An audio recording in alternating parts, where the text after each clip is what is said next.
Indian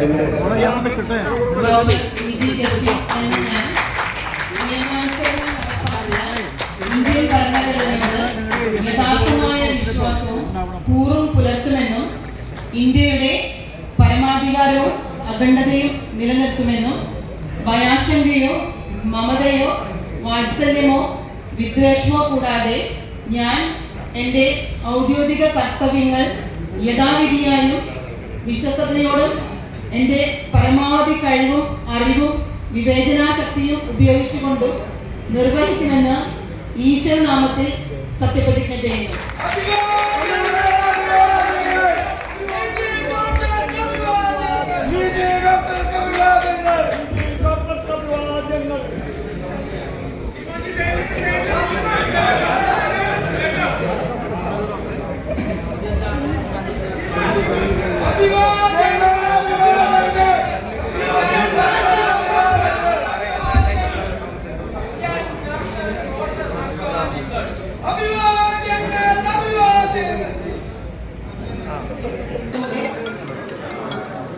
പ്രഥമ വനിതാ മേയറായി എന്നെ തെരഞ്ഞെടുത്തിട്ടുള്ള അതിയായ സന്തോഷം ഞാൻ എല്ലാവർക്കും പങ്കുവയ്ക്കുകയാണ്.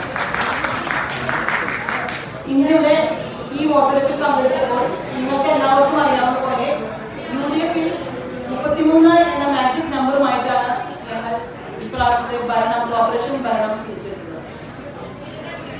എന്നാൽ ഇന്ന് വോട്ടെടുപ്പ് കഴിഞ്ഞപ്പോൾ ഞങ്ങളുടെ വോട്ടിന്റെ എണ്ണം 33 വർദ്ധിച്ച് 35 മാറിയിരിക്കുകയാണ്. അത് തന്നെ തെളിയിക്കുന്നത് ഇവിടെയുള്ള തൃശ്ശൂർക്കാരുടെ UDF-നോടുള്ള ആ ഒരു വിശ്വാസം, പ്രതീക്ഷ, അത് തന്നെയാണ് തിരിച്ചറിയുന്നത്. അപ്പോൾ വലിയ മൃഗീയ ഭൂരിപക്ഷത്തിൽ തന്നെയാണ് ഞങ്ങൾ ഈ ഭരണം പിടിച്ചെടുത്തിരിക്കുന്നത്.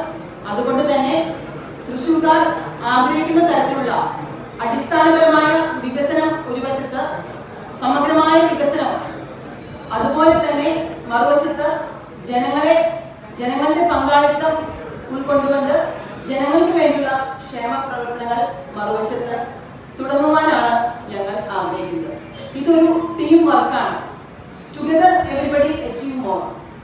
ഒരു കളക്റ്റീവ് റെസ്പോൺസിബിലിറ്റിയാണ് എല്ലാവർക്കും ഉള്ളത്. മേയറോടൊപ്പം ഇതിനുശേഷം ഡെപ്യൂട്ടി മേയറുടെ തെരഞ്ഞെടുപ്പുണ്ട്.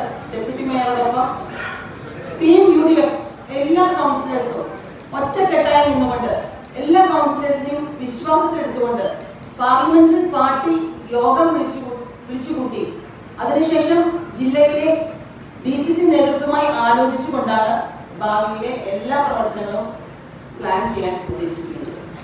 എന്തായാലും തൃശ്ശൂർക്കാർക്ക് ഇത്രയും വലിയൊരു ഭൂരിപക്ഷം നൽകി UDF-നെ കോർപ്പറേഷൻ ഭരണത്തിലേക്ക് എത്തിച്ച, 10 വർഷത്തെ ദുർഭരണം അവസാനിപ്പിച്ച തൃശ്ശൂർക്കാർക്ക് വരുന്ന 5 വർഷത്തിൽ ടീം 2025 വളരെ ഊർജ്ജസ്വലമായി തൃശ്ശൂരിന്റെ വികസനത്തിന് വേണ്ടി മുന്നിലുണ്ടാകും എന്നുള്ള സംശയം ആർക്കും വേണ്ട. അപ്പോ നല്ലൊരു നാളെ, നല്ലൊരു തൃശ്ശൂർ നമുക്കെല്ലാവർക്കും സ്വപ്നം കാണാം എന്ന് മാത്രം പറഞ്ഞിട്ട് നിർത്തുന്നു. ഇന്ന് എനിക്ക് വേണ്ടി വോട്ട് ചെയ്ത UDF-ന്റെ എല്ലാ കൗൺസിലേഴ്സിനോടും, പ്രത്യേകിച്ച് സ്വതന്ത്ര കൗൺസിലേഴ്സായ ശ്രീ കുട്ടി റാഫിയോടും അതുപോലെ തന്നെ ഷോമിയോടുമുള്ള അതിയായ നന്ദി ഈ അവസരത്തിൽ രേഖപ്പെടുത്താൻ ഞാൻ ആഗ്രഹിക്കുന്നു. അത് തന്നെയാണ് ഞാൻ രാവിലെ മീഡിയാസിനെ കണ്ടപ്പോൾ നിങ്ങൾ ചോദിച്ചു. ഞാൻ പറഞ്ഞു വളരെ ആത്മവിശ്വാസമുണ്ട്, 33-നേക്കാൾ കൂടുതൽ വോട്ട് കിട്ടും എന്നാണ് പ്രതീക്ഷിക്കുന്നത് എന്ന് പറഞ്ഞു. അതിവിടെ സത്യമായി വന്നിരിക്കുകയാണ്. അപ്പൊ എല്ലാവരുടെയും പിന്തുണ എനിക്ക് വേണം. കൗൺസിലേഴ്സിന്റെ പക്ഷം മറുപക്ഷം എന്നില്ലാതെ കണ്ട് എല്ലാ കൗൺസിലേഴ്സിന്റെയും, കാരണം എല്ലാവരും കോമൺ തൃശ്ശൂരിന്റെ വികസനമാണ്, തൃശ്ശൂരിന്റെ മുന്നേറ്റമാണ്. അതുപോലെ തന്നെ ഉദ്യോഗസ്ഥരുടെ, തൊഴിലാളികളുടെ, എല്ലാ മാധ്യമ സുഹൃത്തുക്കളുടെയും പിന്തുണ ഞാൻ ആഗ്രഹിക്കുകയാണ്.